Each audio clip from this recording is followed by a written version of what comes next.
On est à la mi-janvier, ça signifie que la saison des carnavals va bientôt commencer. Comme d'habitude, on verra les plus beaux dans ce journal de 13 heures dans le monde entier. L'un des plus populaires en France, eh bien, ce sera toujours le carnaval de Dunkerque. Les bandes descendront dans les rues de Dunkerque à partir du 6 février. Mais il y a déjà des carnavals dans la région du Nord avec la tradition des chapelles. Ce sont des particuliers qui accueillent chez eux les carnavaleux. À Givelde, par exemple, Catherine Combe et Serge Billard. 8h du matin, ouverture de la première chapelle. Ça va les Jean-Pierre et tes voisins, t'as prévenu tes voisins?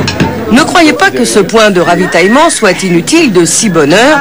Plusieurs carnavaleux, après une nuit passée au bal, viennent ici reprendre des forces avant de rejoindre la bande pour défiler. Alors cette soupe en arrive, Bâche? Ouais, ça cuit, ça cuit. Un bon morceau de pâté, du pain, une omelette, des lardons, un verre de rouge. Et hop, c'est reparti. Faire chapelle est dans le Nord une tradition immuable, intimement liée à la vie des pêcheurs du Dunkerquois.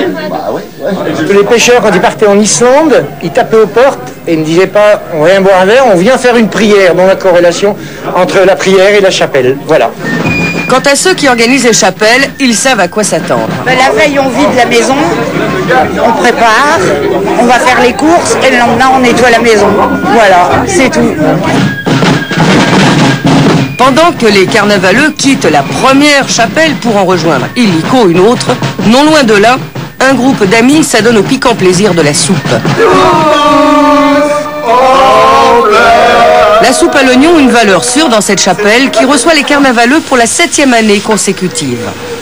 Et à notre niveau, c'est aussi une résurgence d'un souvenir dans un tout autre pays où les gens, lors du carnaval, sortent dans la rue, distribuent des gâteaux, distribuent à boire, distribuent des boissons chaudes. Dans ce village d'environ 3000 habitants, pas moins d'une vingtaine de chapelles pour étancher les soifs les plus redoutables et caler les estomacs.